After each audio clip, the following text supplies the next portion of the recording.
you know whether this guidance that you were testifying to earlier has been circulated to exhibitors of Mr. TERRANOVA prior to inspection? It's not a decision I would make, so I don't believe so.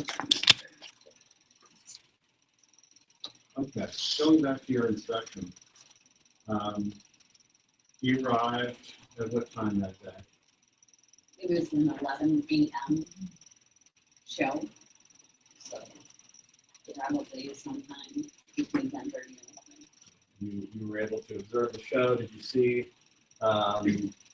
Did you notice any problems with the tigers themselves? Did they appear to be in good health? I did not notice at the time of inspection any ill health with anything. All right, and then so after, I think I'm trying to understand the chronology. You saw the show, and then did you meet with Mr. Quinones after the show? Yes. And what did you and he discuss? Everything that did not have anything to do with the actual show. So we did the behind the scenes inspection, which is the transport / primary enclosures, food and food storage, water, program of veterinary care, any travel documents we had, such as the health certificates. That kind of thing. Behind the scenes. So that was the time in your inspection when you actually took a look at the transport enclosure. And the transport itself, and the freezer that was in the transport that held the.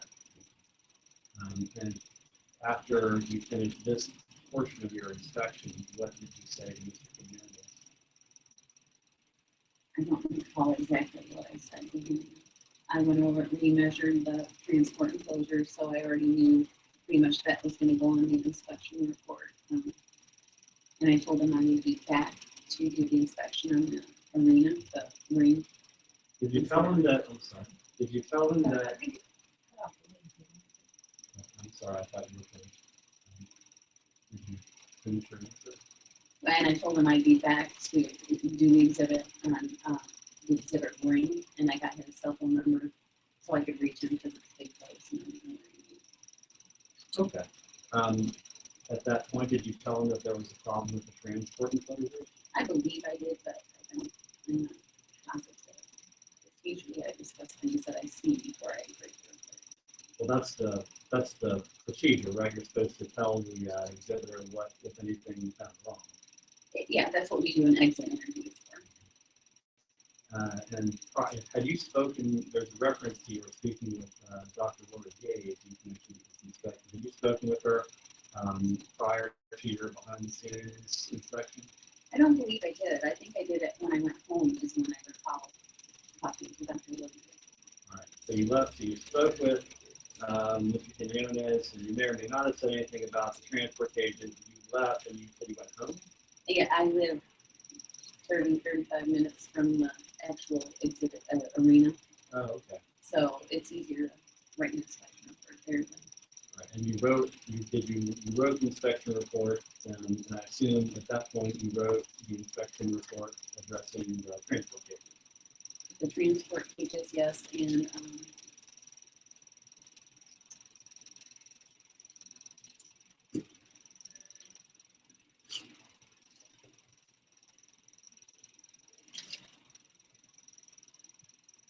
I believe I also had written the disrepair of the ring, the exhibit ring. Okay. But I had to measure the height or peg the pedestals because it would be hard to set that without measurements. I see. Will you turn to exhibit number 4? I guess it looks like you're already there. Okay. Obviously, this is the final version of your inspection report. Is there a draft of this? No. Can you point me to the parts of this inspection report that you prepared after the first part of your inspection? That would be space requirements, which is 3.128. You didn't prepare the part that's under 3.125A. I was just reading it to see what again, like like I said, I believe I wrote the.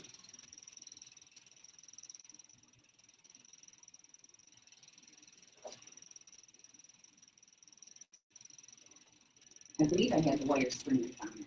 So it would be the, so like I said, I hadn't measured your exhibit room, so I couldn't have had those dimensions in there. So it was the disrepair of the wire string, the cable string.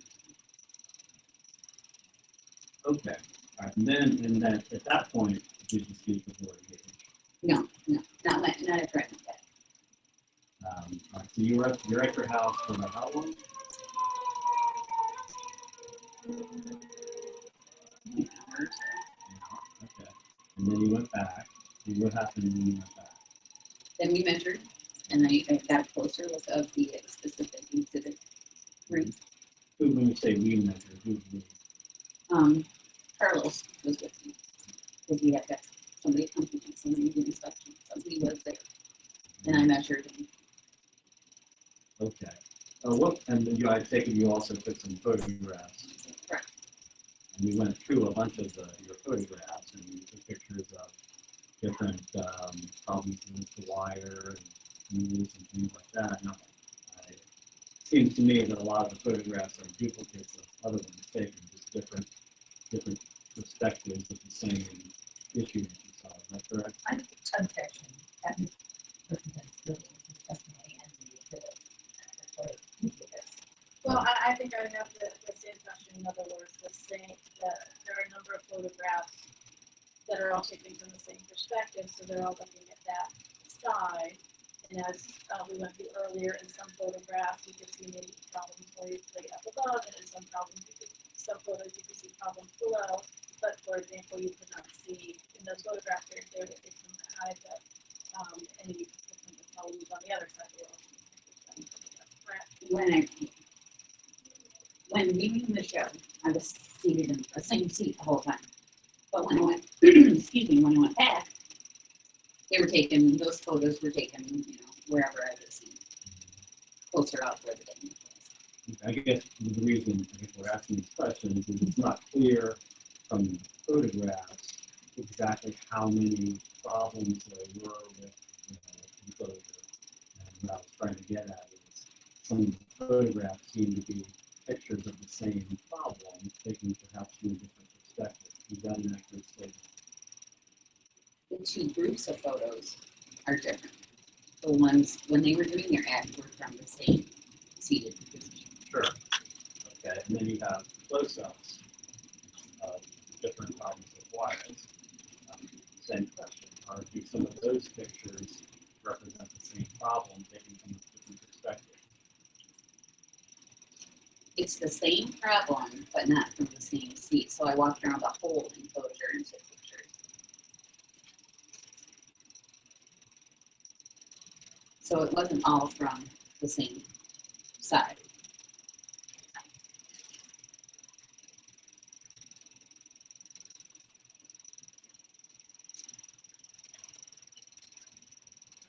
Well, I guess when you say the same problem, are you saying, I know you're saying generally the same problem being used well, right? Correct. And what I'm saying, and maybe we're just talking past each other, is that it looks like some of these pictures are the same loose wires, just a different perspective. My perspective, council, would be a different angle. Thank you. I cannot be 100% positive that they weren't taken on the same side. They were just, after walking around, I took pictures of the biggest problems that they were looking at. All right. And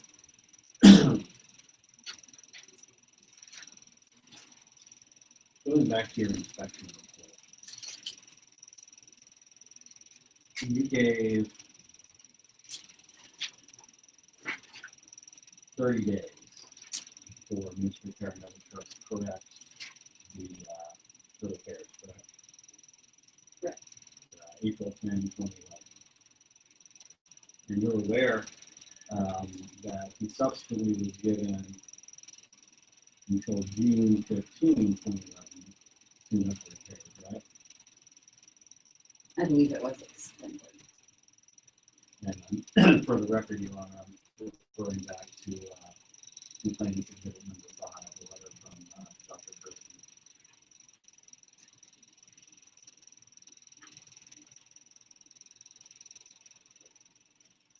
All right. Well, let me ask you some specific questions about the repairs that you said need to be made with this repair. Now, you're aware, aren't you, that these horizontal wires aren't supposed to be extremely tight. They're supposed to have some give, right? I'm not aware that there should be any gift for this. Oh, you're not aware of that. Okay. And then, I mean, some give to prevent a tiger from actually climbing. I'm not aware that Okay. that is how it's supposed to be. Gotcha. All right. And you're also aware that these individual wires that may have been loose, they don't circle the entire enclosure. In No, other they words, don't. I know that. you do know that. So in other words, if a wire is loose, that doesn't mean the whole structure is going to collapse. Right, but it only takes one panel of this repair for everything else to escape. Okay, well, let me ask you about that. You said that even in the areas that were in full repair, the animal could put its paw through them. As I recall, they're big enough. But yeah, look in where you can stick your an animal could stick your paw through. Right, and obviously the public isn't allowed that close to the arena, so that where a tiger could actually injure a person from the public if they were within 3 or 4 feet of the cage, right? Depends on who's watching the arena, Well, that's you if there is anyone there. assuming that the crowd that's watching the tiger exhibit is in the stands, they're not going to be close enough to get scratched by a tiger that might stick its finger or its paw. I don't know, not if they're in the stands, and when the tigers are in there, there's somebody there. In other words, they're a sufficient distance away from the enclosure. Objection. That calls for a legal conclusion. That's the language of the act. So we're here for it, Your Honor. What's the sufficient Yeah, I'll distance? accept yes. So yes, the crowd would be a sufficient distance away from the enclosure. To prevent an injury to the crowd, but not necessarily the tiger. Okay. You're not saying that this structure itself, if it was in perfect repair, I'm not talking about the height yet, but if it was in perfect repair, was in violation of the rules, are you?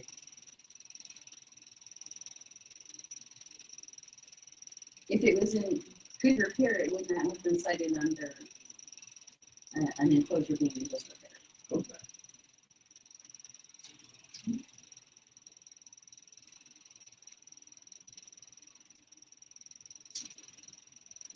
All right. Well, let's talk about the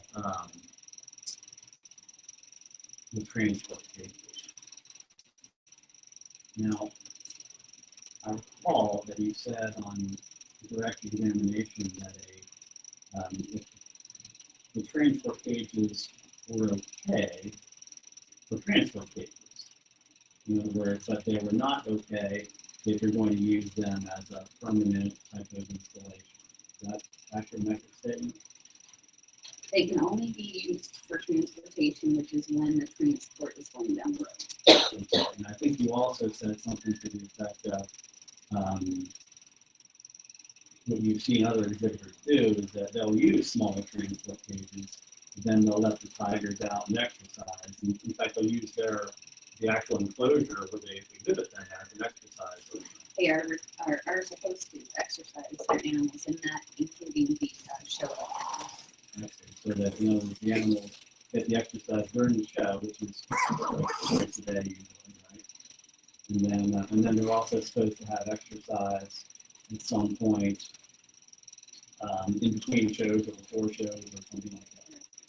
Okay. Now, when you take a look at your inspection report, it says here, the 6 tigers are also exercised in this arena, but do not have the furniture in the arena. You wrote that, correct? Second paragraph, first page.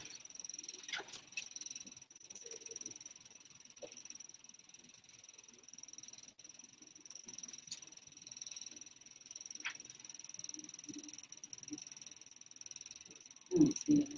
You don't see it? You already did. What did you repeat what it says Sure, I will start, in the second paragraph?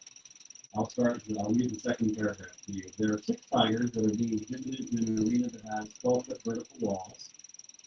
While in the arena on the exhibit, the tigers are put on pedestals that are 31 inches in height. This reduces the height of the fence to 9 foot 3 inches. I'm sorry, I thought you were talking about the transport enclosure.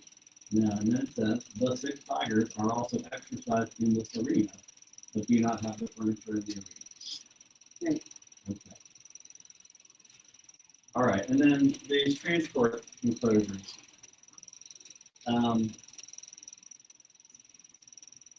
Well, you said that you didn't see any actual physical problems with the tigers themselves, right? Not at the time. Okay, and that's, I'm assuming that's something that you would be looking for during the inspection. Right. The condition of the unit is part of it. So you didn't see any sort of rub marks on the tigers that would have indicated that they were trying to pace or turn around frequently in these cages? Well, they often pace in these transport enclosures. They don't really pace, they just turn around and go back and forth. You saw these tigers doing that. I couldn't tell you honestly. I recall that that's what I saw, but I don't know if there's pictures of them turning around. And an indication, I mean, you've seen this, if you having inspected tigers before, I'm sure, that if a tiger paces a lot or tries to turn around a lot in a cage that's too small, it will have like rub marks on their flanks. Not if they contort themselves enough so they're not rubbing them. But have you seen instances of that? Of the what? Yeah. In friendly figures, I can't say that I have seen them have rub marks. All right. Well, and so then you wouldn't have seen them on these tigers. It's not in the report, so I'm assuming. And you are aware that tigers sleep about 18 to 20 hours a day? They still need exercise and they need appropriate space to eat, That's not my question. You're saying they do sleep 18 to 20 hours a day, right? just like domestic pets. Okay.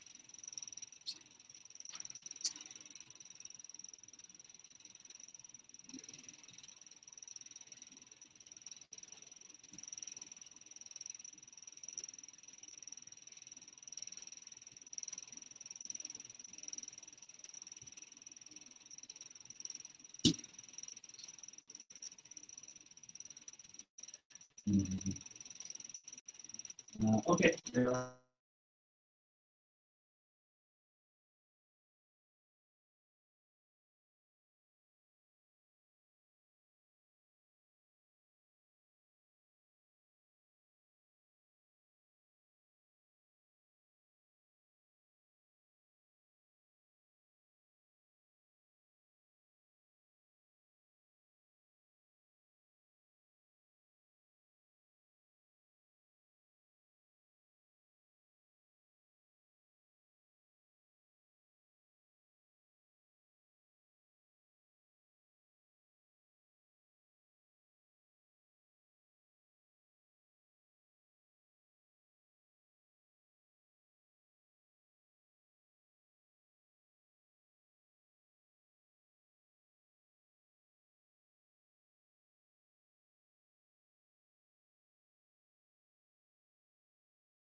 You want to talk about that?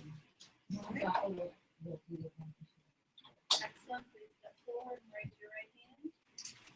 You solemnly affirm the testimony you give will be the truth and the truth and nothing but the truth. Thank you.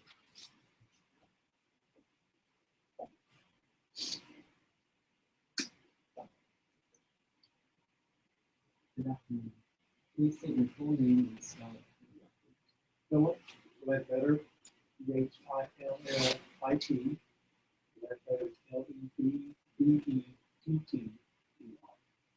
Mr. Ledbetter, what is your occupation? I am an investigator with the Investigative and Enforcement Services Division of USDA Federal Plant Health Inspection Service. And what are your duties?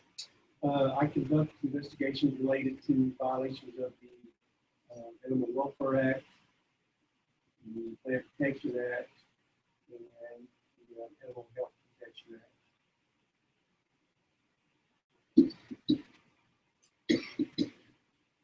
And how long have you been an investigator?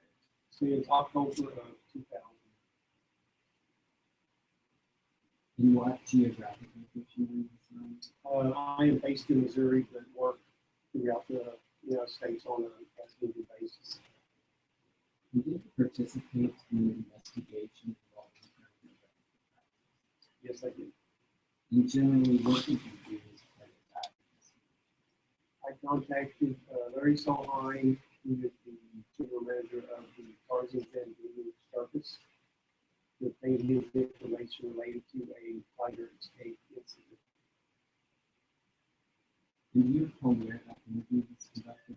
It took place at the offices of the Tarzan and location in Webb City, Missouri.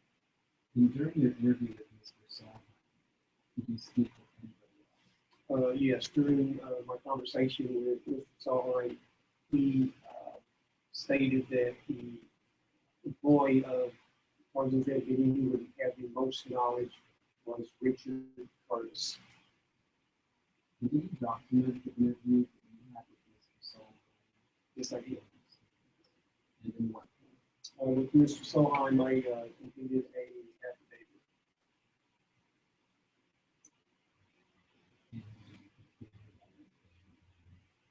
For my interview with Richard Curtis, I completed a declaration. I'd like to focus your attention on component exhibit 12.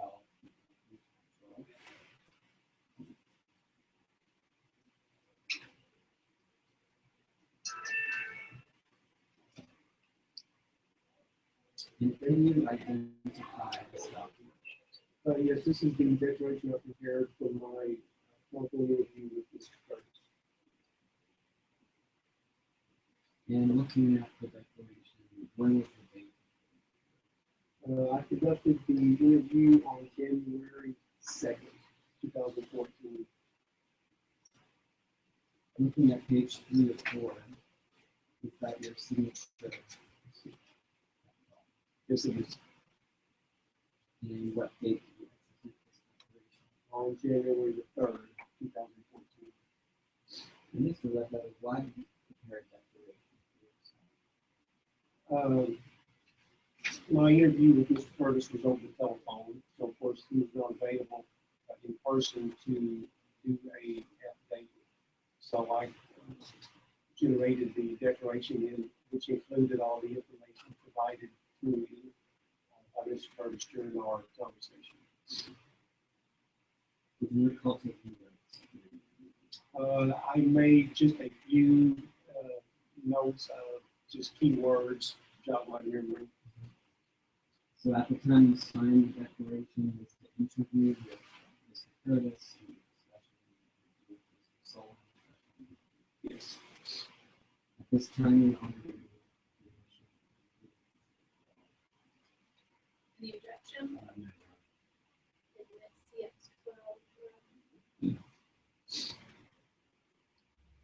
Mr. Ledbetter, what was Mr. Solon's involvement in the escape that happened on April 20th? Mr. Solheim stated Continue on that. I think this is key to Mr. Solom's Overruled, but I don't need to hear the testimony, so I assume it's the same.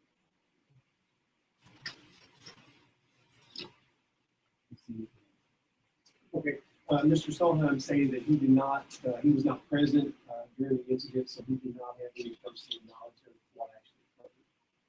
And who was Mr. Curtis? Mr. Curtis was the ringmaster of the circus at the time of the incident. And who did Mr. Curtis say was operating the I believe his name was Michi, who was the trainer who was actually in the ring. And then Mr. TERRANOVA was also present.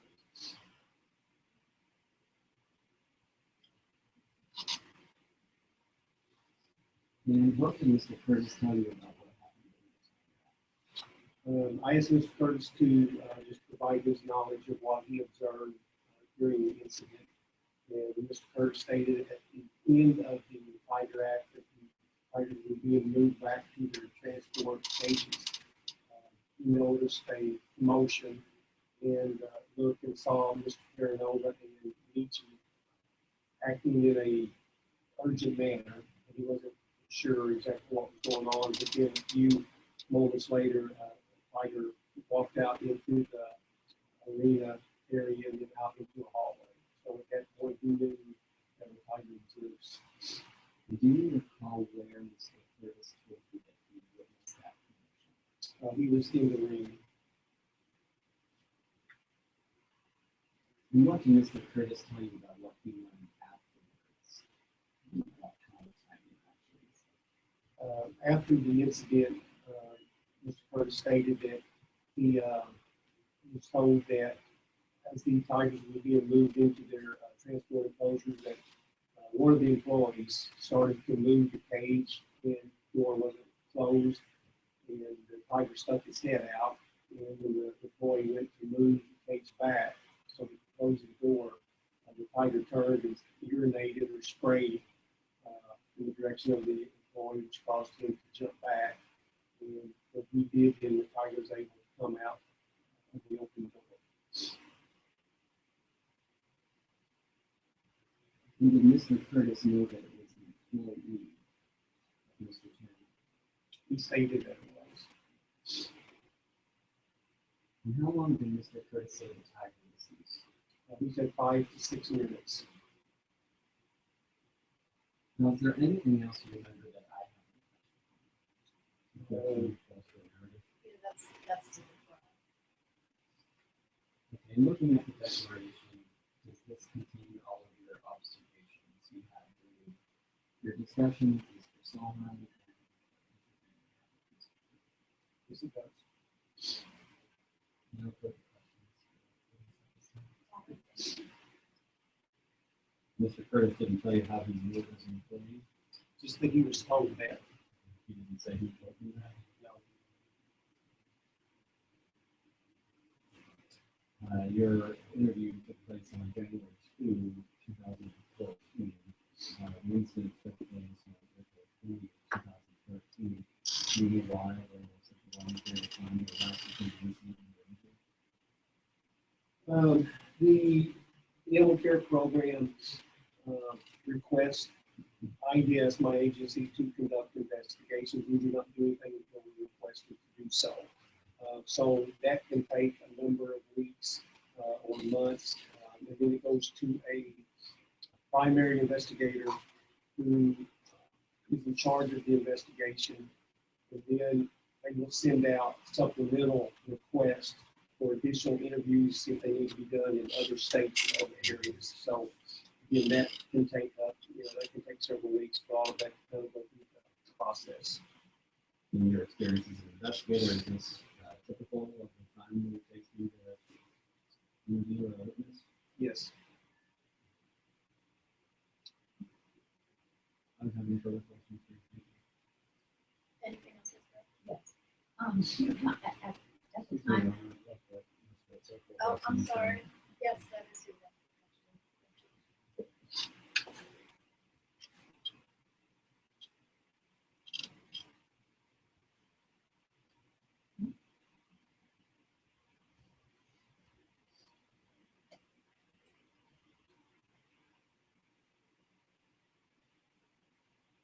Mr. Miller, at the time of the interview, do you remember how many investigators there were total in I don't have the exact number, but it will be approximately 80 across the United States.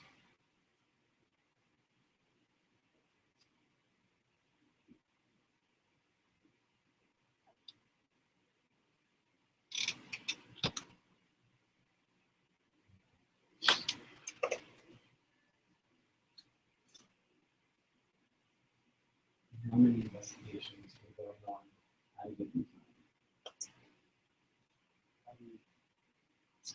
It would be several hundred.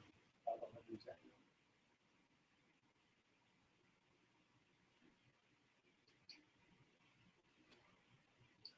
No more questions.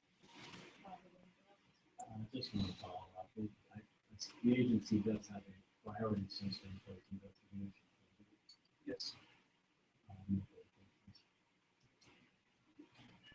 Anything else? All right, maybe this is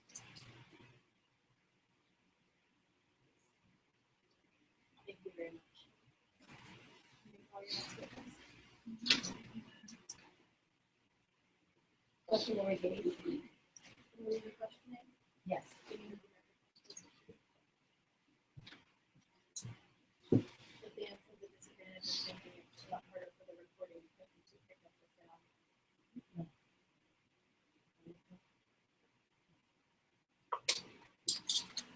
Please raise your right hand. You solemnly affirm the testimony that you give the truth, the truth, and nothing but the truth. Yes.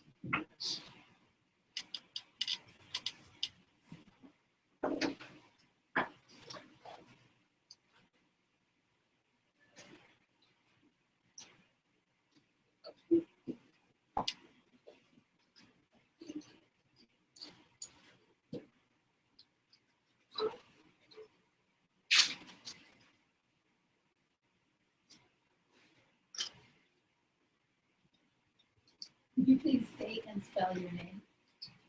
Maureen Gage, Laurie, Gage, Gage. What is your occupation?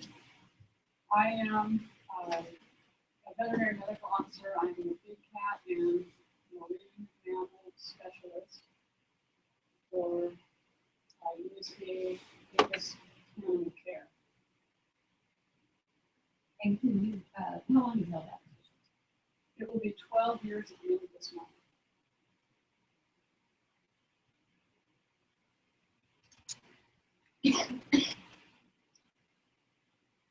And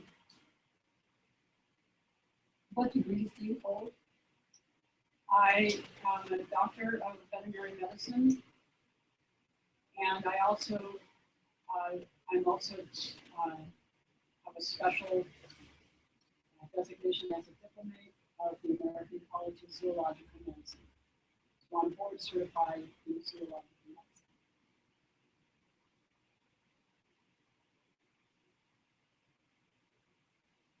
Can you briefly describe your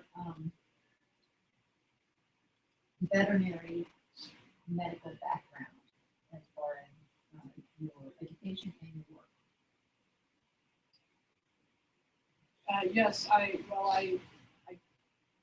graduated from veterinary school at UC Davis, and then I did an internship in equine surgery at Washington State University, and then I started as the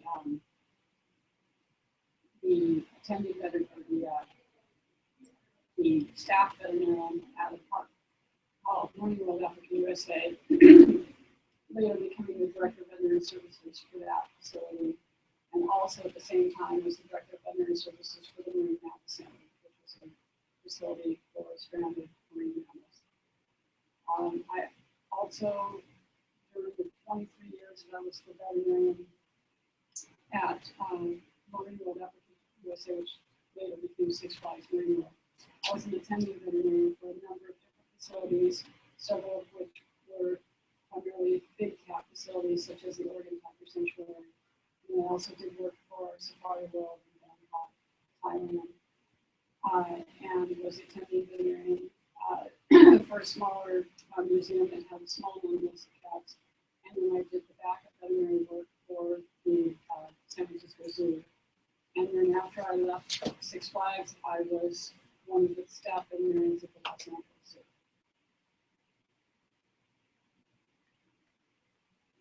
I also taught at University of California, Davis. I have been a lecturer there since 1980.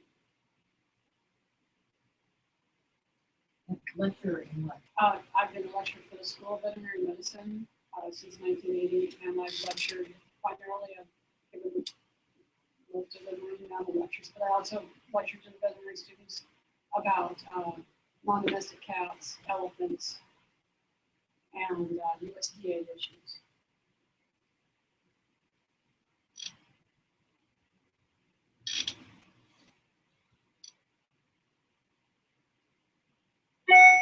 And what are your duties in your current position? I support our field employees by providing them with expert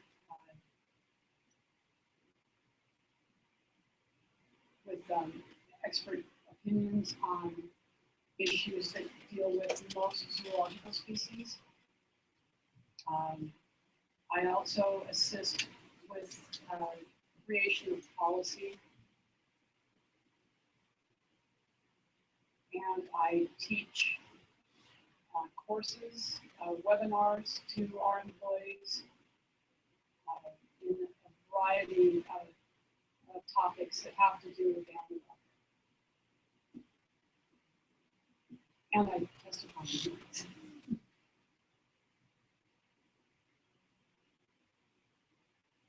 Are you familiar with the regulatory requirements for transport enclosures for large felids? Yes. And what are those requirements generally? That the animal needs to be able to make what we consider to be normal postural adjustments. So that suggests that the animal can turn around, stand up fully, lay down fully without touching any parts of the enclosure of the transport cage, and at least move freely during the time the animal is being transported. Also, there are regulations that have to do with ventilation and providing the animal with appropriate temperature constraints so that they don't get too hot or too cold while they're traveling. But the cage itself, they have to be able to move freely within the cage. And what about standing up? In the transport cages, we allow them to be large enough so that the animals can stand up fully on all four legs. As far as standing up on their hind legs and reaching, we don't require that for transport. And what about exercise? So once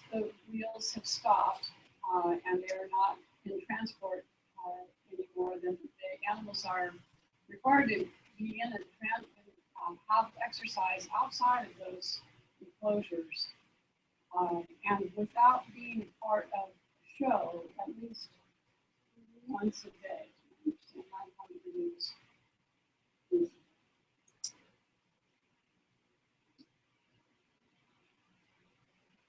And, what's the normal size range for an adult tiger? Or a transport, Captive tiger? a transport cage. No, the animal size. It's the normal range. I'd say. In Or an adult, pounds or kilograms or height or. hopefully not kilograms. For the dimensions and weight if you can. For an adult captive tiger. Okay, so weights vary. It depends on the species of tigers or species. They can be smaller. So 200 pounds would be a small, smaller species. The larger Siberian type tigers would certainly be a lot larger than that, and some of them can certainly get up to be 500 or 600 pounds, and if they are crossbred with a lion, they can be larger than that. Their dimensions, I have to think. A tiger is not including the tail, would probably be at least about 4. Because they were about 4 feet long, approximately. And so they need to be able to turn around easily in transport. So, Can I ask you to take a look at Appendix Exhibit 4, and you look at the photographs I'm going to ask you to look at, and starting at page 27. CX4, Correct. yes. And there are 3 photographs of transport enclosures enclosing tigers. Yes. And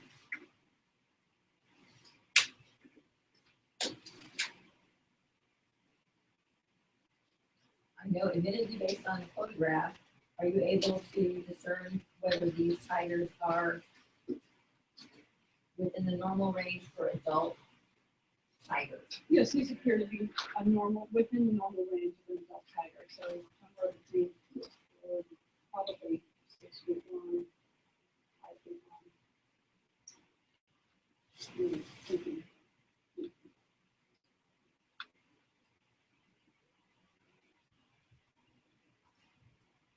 And if a normal range of a tiger's length is, Well, this tiger, I mean, where are you These- looking? I'm sorry, I'm looking at CX page 2748. And these look very narrow to me, these transport cages. I'm Actually, that's not the question. Yeah, I don't think there is actually a question. okay, all right. You're asking me how big the tiger is. I think I asked whether, I think I started a question and not completed it. Yeah, I think he started and then she started talking, so go ahead now. So if,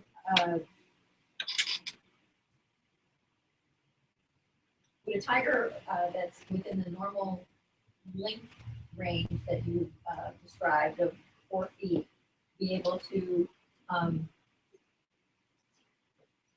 make postural adjustments within an enclosure whose width is measured at 43 inches? No, and I might change my 4 feet to suggest that that would be the lower limit of the length of the tiger too. I think tigers are much longer than that.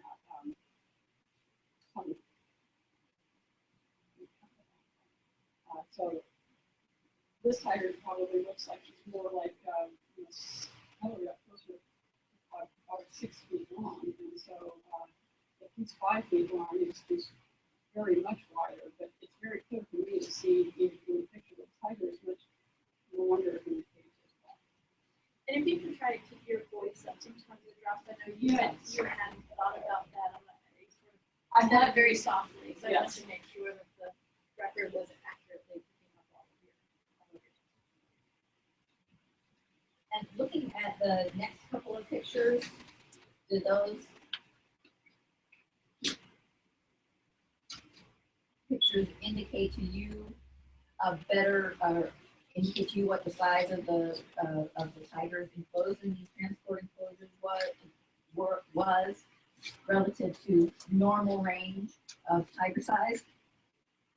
And these tigers appear to be a normal, they don't appear to be, they appear to be a normal sized tiger to me.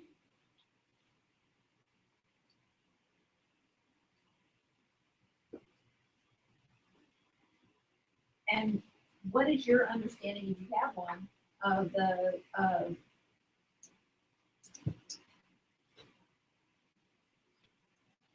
of a enclosure, transport enclosure size that would accommodate a normal sized tiger within the requirements of the animal welfare regulation?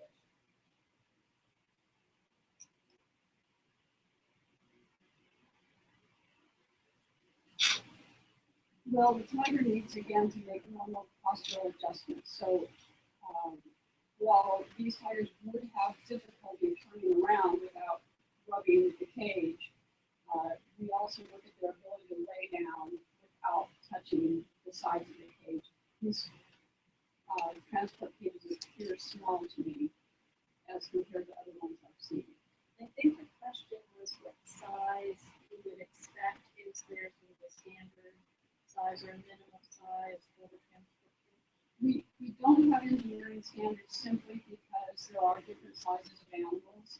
I would expect to see animals this size in transport cages that were closer to 5 feet wide by 8 feet long. That would be a more suitable transport cage in my opinion.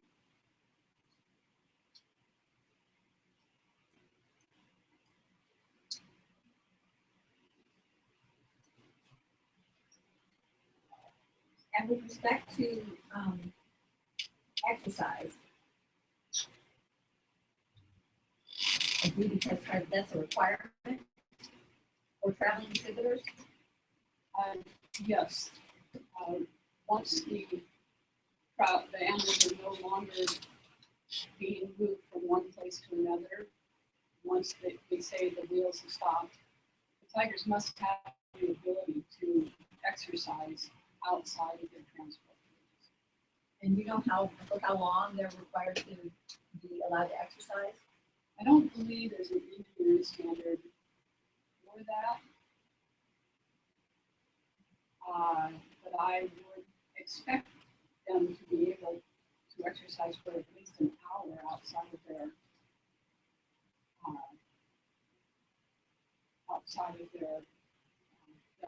caging that they're housed in. Would that be exclusive of performance? That would be exclusive of performance. So that would be an additional hour, and then there would be performances as well. And generally speaking, how many hours a day do adult tigers spend sleeping? Well, that really depends on the circumstance in which the tiger is in. A sedentary tiger that has nothing else to do can easily sleep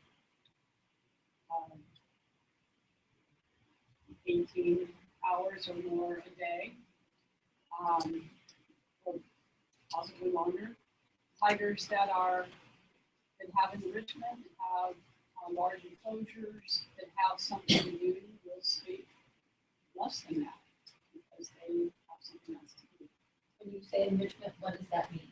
That would mean, for instance, for a captive tiger, that would be an interaction with a trainer or an interaction with something that is of interest to the tiger. It could be a tree branch, it could be a scent that a keeper or a trainer has put inside of their enclosure to explore. It could be interaction with another tiger that they're compatible with. So there can be many forms of enrichment for those animals that will encourage them to move about and have more activity than just sleeping all day.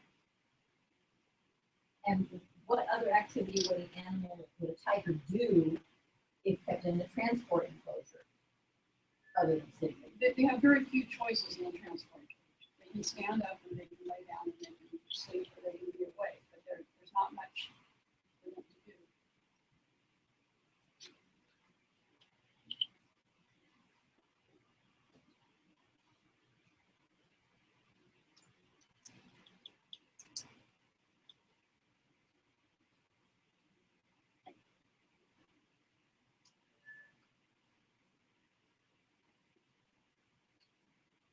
And let me ask you, Dr. Gage, about the requirements in the animal welfare regulations and standards for how enclosures should be constructed and maintained.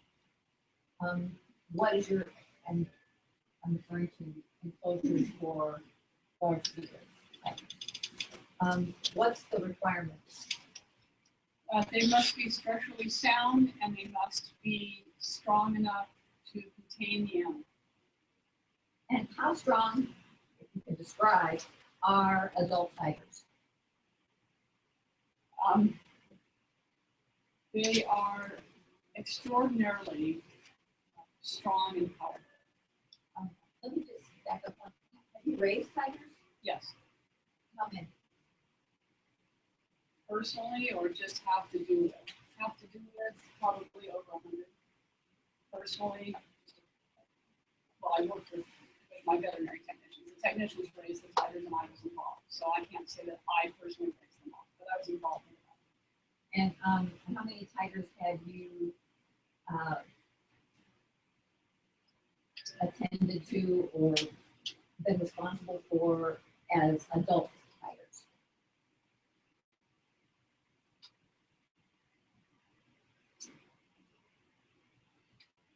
Probably several hundred.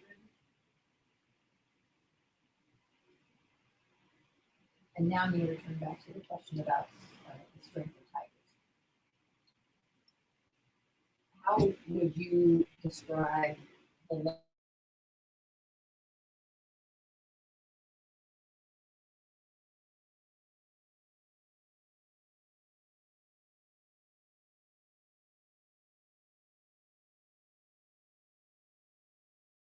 Abilities of strength.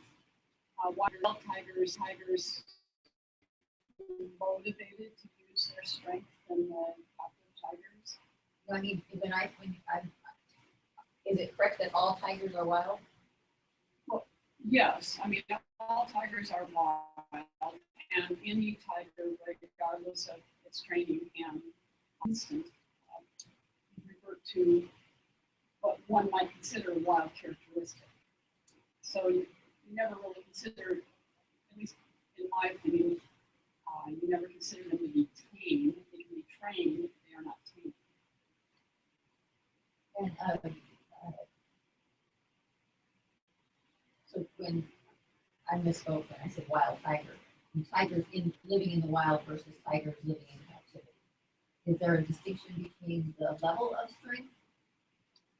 I think they both have similar strengths. The wild tigers may be somewhat more fit than the captive tigers, but they are very similar in their abilities to jump, to bite, to break something because of their not only the power, but it's just the sheer size of their body. And what is the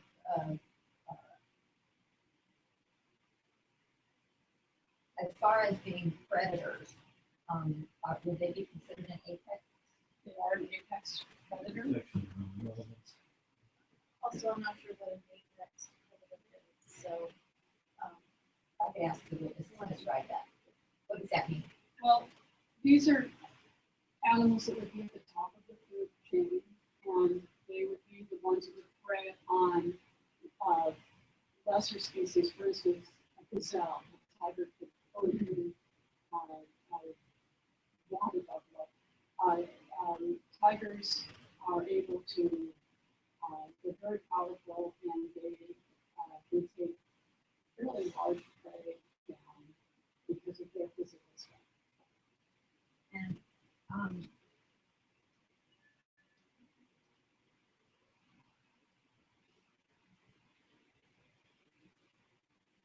are tigers opportunistic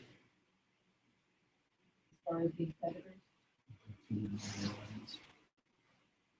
Very relevant. I'll allow it. Yes. And do you understand, what do you understand the term opportunistic predator? Well, a simple explanation to me would be when there's an opportunity, something occurs. Maybe it might even be unexpected. A tiger, even a trained tiger, can attack, and it's often a smaller prey. A lot of times, children in front of large cat exhibits will elicit what appears to be a predatory response from a tiger. Even at the zoo, the tiger may look like it's interested and wants to attack him. And sometimes it's the smaller people that it's most interested in because they're the easiest target.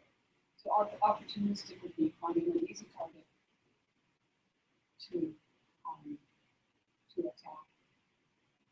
And they are wired for this sort of thing. So if something moves and then, or somebody falls down in front of the tiger, that's unexpected. It might be a very well-trained tiger. The tiger might attack that person, whereas if the person had been standing, it would not. And have you had occasion to take a look at the photographs that Animal Care Inspector Terry Bongard took of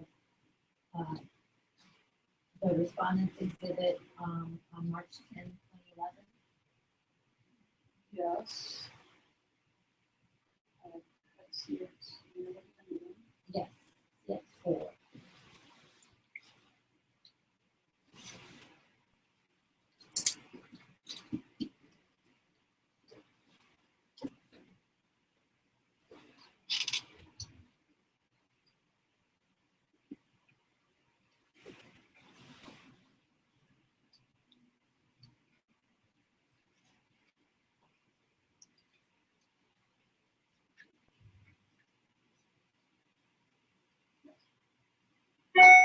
And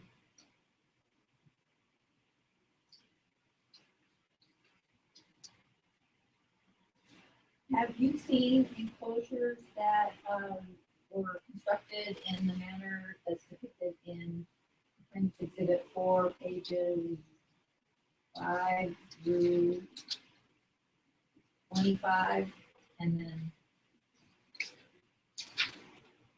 pages 33 through 48? Can you please ask the question? Have you seen enclosures for tigers similar to this one? I have seen enclosures similar to this one. And I'm asking you similar in construction materials. With the with cables and panels.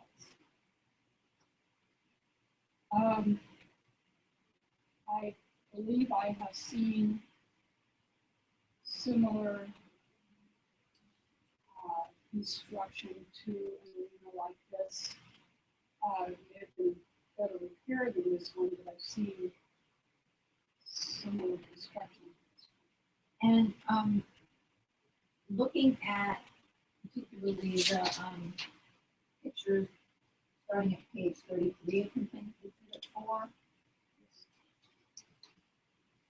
and focusing on the either detached or loose cables, do you have an opinion as to whether an adult tiger would be able to have access outside of the enclosure?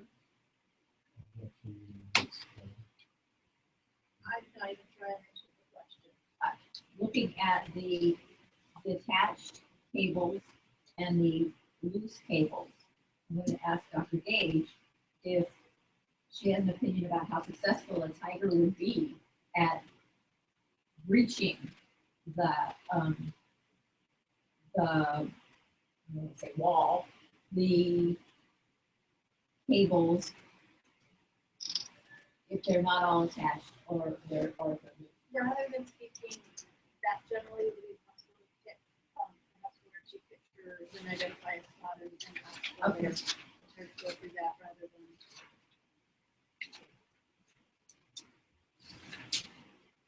let me ask about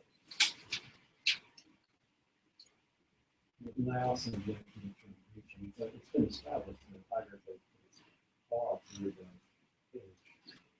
Already,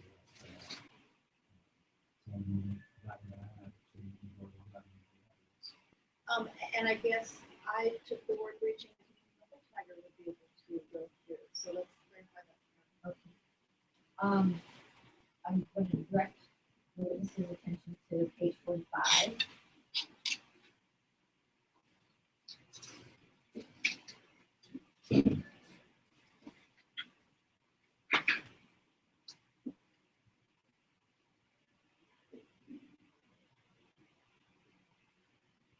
And you see the portion of represent you described as cable that appears to be detached from the top portion of the panel that's in view in the photograph.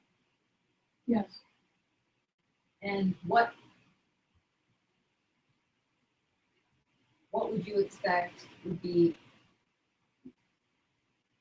Let me ask you this: would an enclosure at this point be able to contain an adult tiger if that tiger wanted to exit the enclosure? I think anytime there's damage to a structure that is supposed to be containing an animal that's as powerful as a tiger, you run the risk of the tiger being able to break through that structure entirely. It's one weak link can actually make the difference between a tiger being contained that wanted to escape or not being contained. So this raises a concern to me that it's not in good repair, and it makes me question how many other of these cables might be ready to break or loose in some way. I am aware of tigers breaking through other fencing where there was just a small breach in the fencing material and the entire tiger pushed through that fencing and was able to escape. So I take the integrity of this fencing very seriously, and I think it needs to be maintained because these are powerful animals that could escape from something that looks like this. And have you had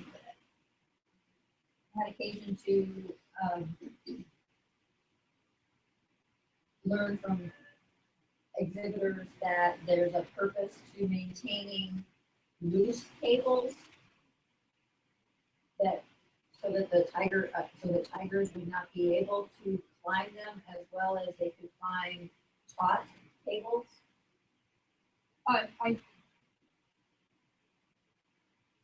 I think that when you are building a primary enclosure and you have a kick-in at the top, which is what you'd like to have, we call the kick-in, which is a portion of the fencing that's attached to the top of the vertical.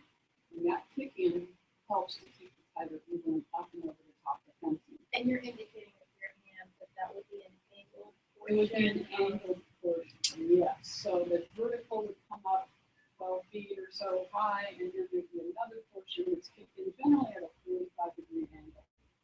I'm under the impression myself and from talking to others that having that portion at the top of the fence be a little bit wobbly can help to contain the tiger. But that's at the top of the fencing. We're not talking about the lower part. And tigers are actually able to easily climb up 4x4 fencing like this. So if you get to a part that's of the structure where it's a little wobbly, they are hopefully, it might encourage them to give up the idea of climbing the fence. So, but I don't view something as if that tiger wants to get out of this enclosure, even if it's a little bit wobbly, they just won't choose that. And with the detached cables, do those pose a danger to the tiger? Would they pose a danger to the tiger? If the tiger were to brush up against this part of the fence and the exposed cable was pointing inward, it's possible the tiger could injure itself on the edge of a sharp steel wire. And let me ask you to look at page 39 of Complaints Exhibit 4. And specifically with reference to the gap between the two black upright posts in approximately the center of the photograph. Would a gap such as that depicted in CX4, page 39, provide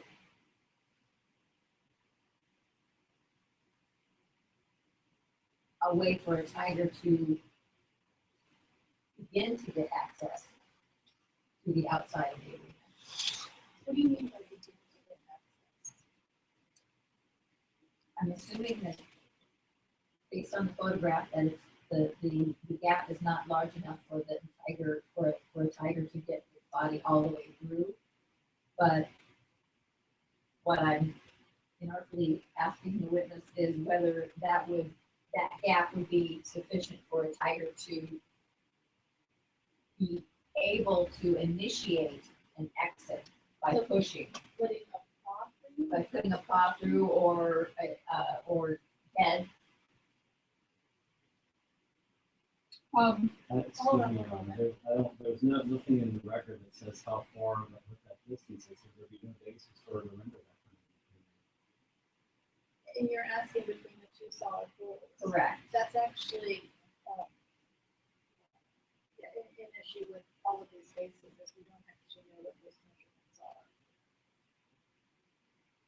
To the best, but I'll allow for the answer to the best of her ability from looking at the photo. Please restate the question so it's clear what you've answered.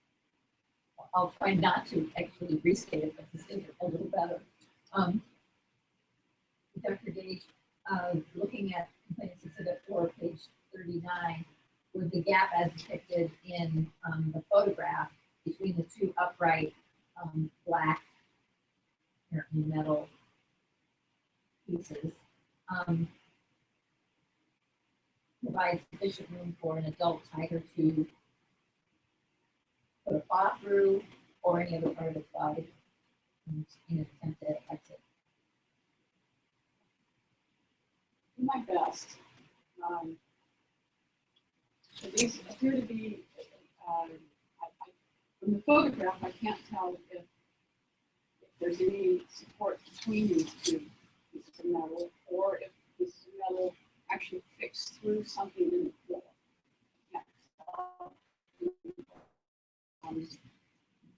If they were fixed through holes in the floor that were solid, those two in place, and all I can see is that a tiger, because it's legs, it can reach out. The tiger can reach out to the floor and to the shoulder. So that's certainly something the tiger can reach its leg through. Whether it can push it enough to get its leg wrapped in.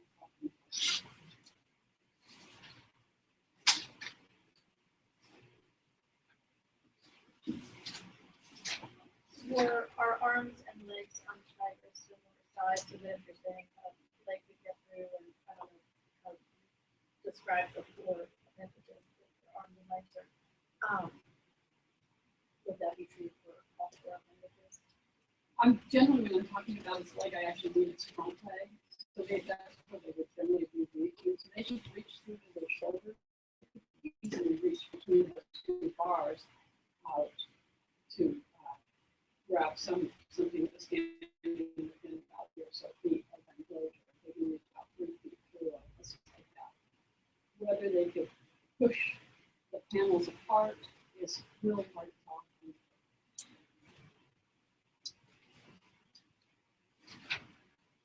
And looking at complaints exhibit 4, page 41.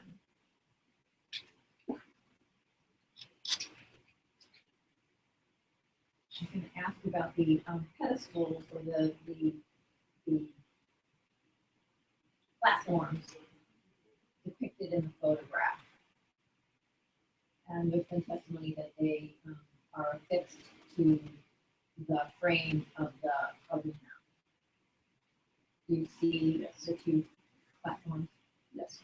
There's also been testimony that the platforms measure 31 inches in height.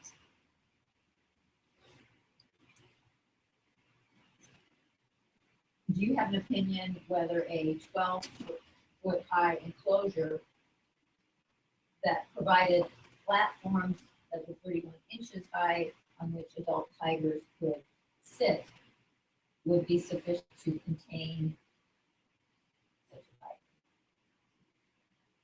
My opinion is that a 12-foot enclosure with no kick-in is not going to contain a tiger, whether there are platforms or not. If the tiger wants to get out, it will get out of that. And what are you basing your opinion on? The fact that there have been a number of tiger escapes over 12-foot tall fences and even taller that are made of constructed like this with the orange squares. They can climb that, they can jump off easily, even if you put 31 more inches in front of it, they can use that to jump up and over the top. So it does effectively reduce the height if the tiger chose to use that platform as a method of jumping, but frankly, they can jump right up the enclosure fence if they were inclined to do so. They are athletic.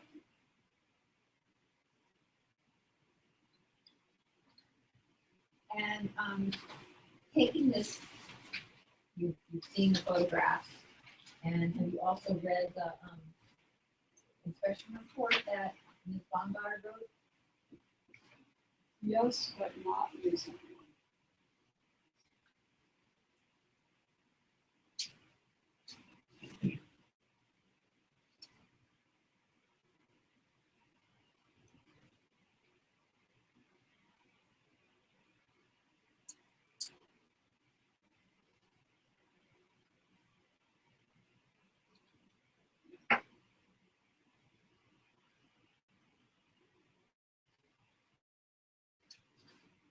Did Ms. Baumgart call you in connection with the inspection that she conducted on March 10, 2011?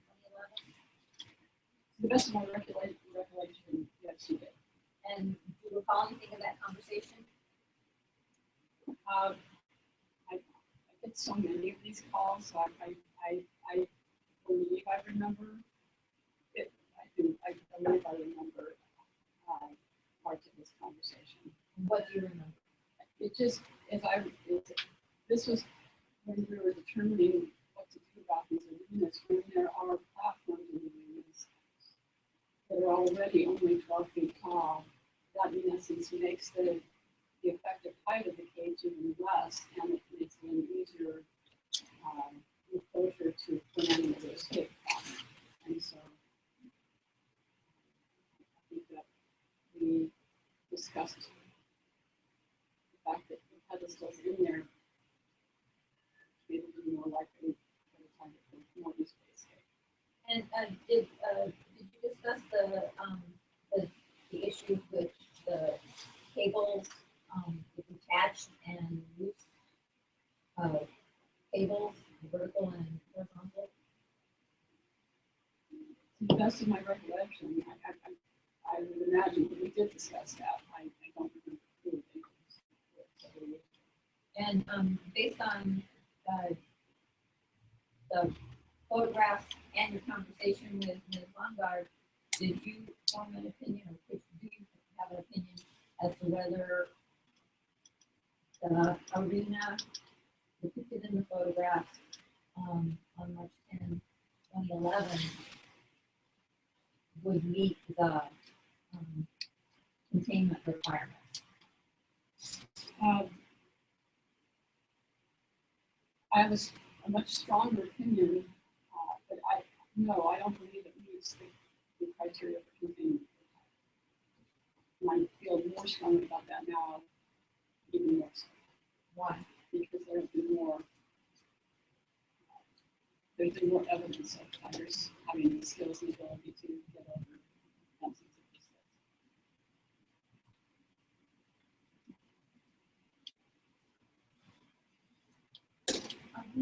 Now be the time for a short break, before we go to. That sounds fine. Let's go ahead and take a 10-minute break.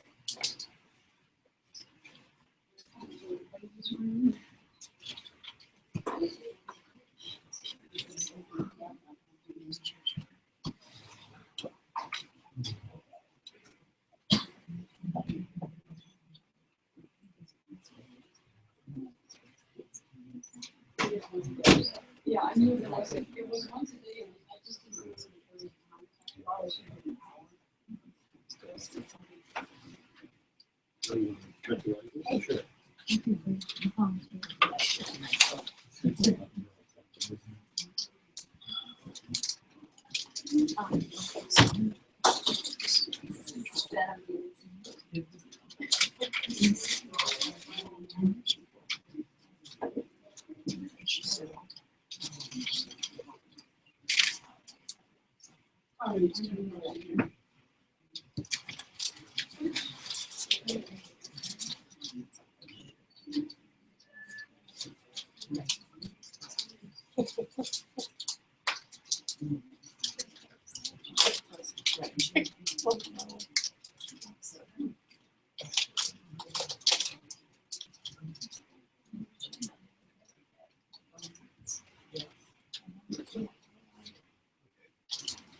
It's on. Correct. I'm also. Yeah.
on the record.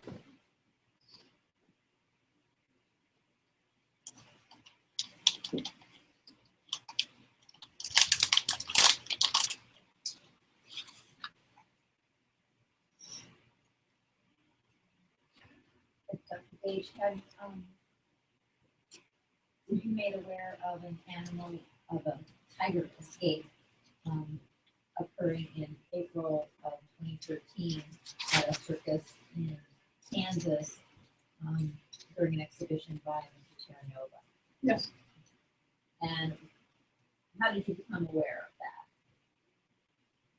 that?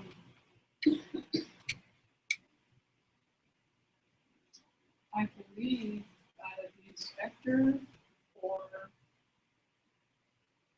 the supervisor informed me. Or I saw it on the news. I don't recall. I don't recall how I knew about that actually.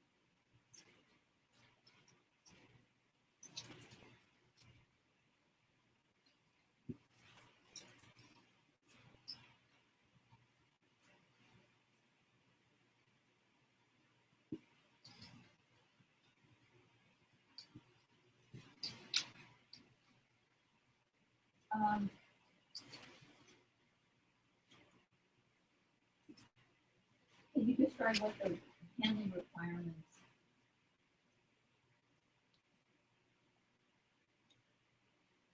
in the animal welfare regulations are? What is required of an exhibitor of a dangerous animal during exhibition?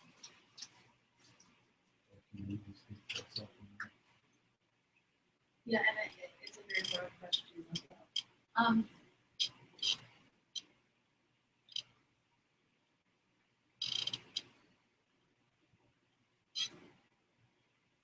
What do you know, or can you recall what you knew of? I know you can't recall the source. What you knew about the escape in Kansas? I, until today, and you can still, I've never clear exactly how the tiger escaped. But I was aware that a tiger escaped during the show and that it ended up in the women's bathroom. And I remember reading about the woman who encountered the tiger in the ladies' room. And I felt, when I found out about that, how lucky she was that she wasn't injured, that anyone was injured. And let me ask if you could use that Exhibit 8, which is a series of short videotape will be authenticated tomorrow by another witness. But we'd like to show them in Dr. Page's testimony and ask her to do some questions after she views the tiger. Any objections? Well, she's recommended it will be authenticated. If they aren't authenticated, And these are in evidence, so we can all watch it. So my preference would be to the extent you want to just show her, for example, a picture of the tiger that we just go to that portion as opposed to necessarily playing the entire video. They're very short, and I don't know that there actually is a still shot. They're not still shots of the tiger. Right. They're taken by patrons. And investigator Tony Christensen is the person who obtained the role. They are from a YouTube source, but that's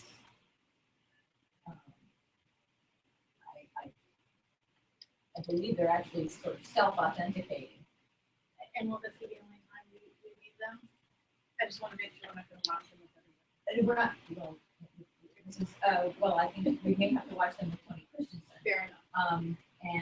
But as far as, I don't believe we'll have to watch them with any other witness. Thank you. I'll allow it.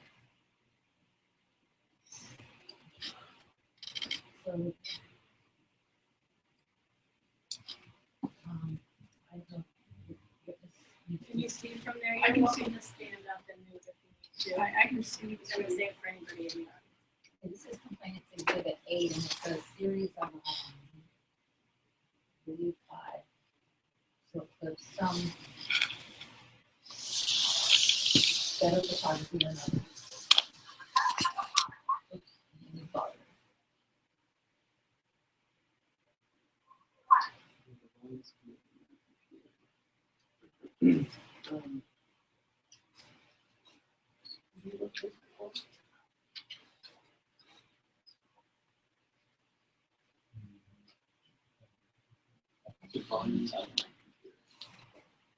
Turn the fans off.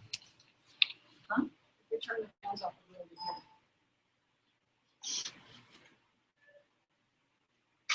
We can turn the fan off over there. Oh, this is like, that doesn't seem to work. Expect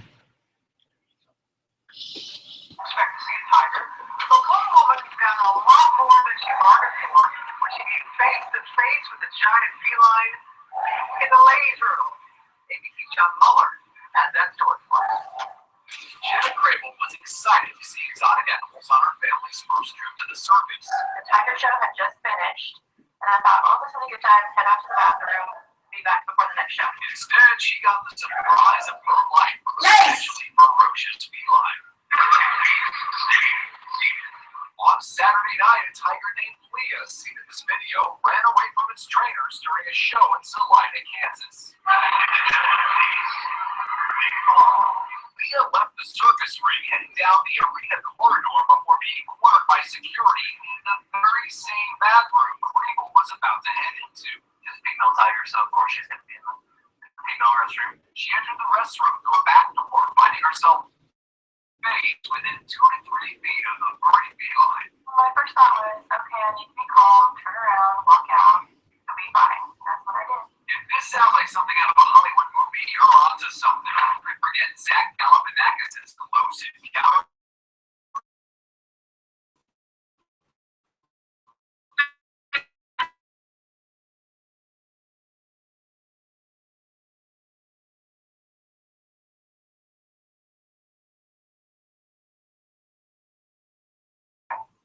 Told her, yes, of course. In a trip to the circus, far outside the center of the ring, that Crable says she'll never forget.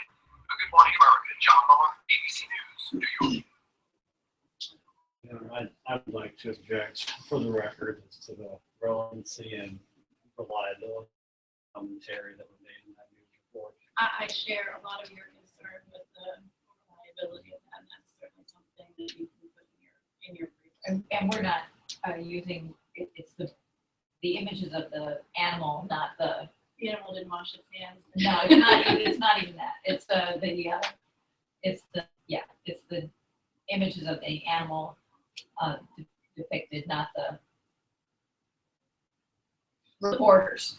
We've seen it in we saw the animal number of clips of that, or he's going to No, what you saw was, I believe, the same clip over and over.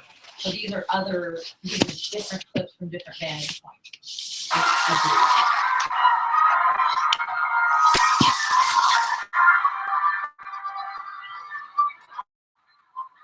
And different times.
Dr. Gage, what are the risks of harm that are presented by a tiger that is running in a venue where there are patrons, including small children? Can I interrupt for a moment, because I noticed somebody adjusting a computer back there. Are you videotaping this?